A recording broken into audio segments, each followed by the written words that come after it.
Sono ancora episodi di docenti che rinviano al mittente la lettera garbata che la professoressa Giacca o che la signora Fagarazzi inviano per dire siamo a disposizione per parlare in occasione del giorno del ricordo.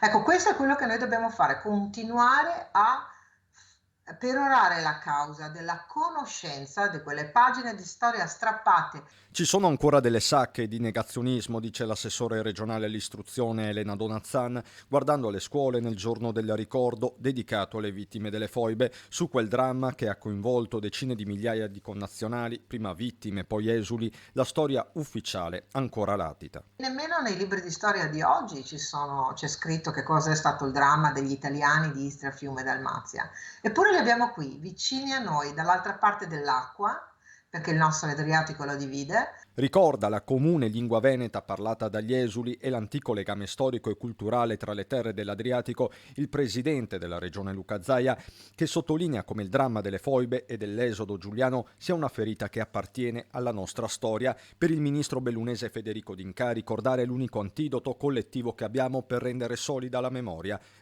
che per il Partito Democratico deve servire per rafforzare il patto europeo tra i popoli. Il dramma delle foibe, dove migliaia di italiani hanno perso la terra, gli affetti, la speranza, oltre la vita, è uno degli orrori dei totalitarismi e dei nazionalismi. E la memoria delle tragedie del Novecento deve essere il cemento per l'unione dei popoli europei.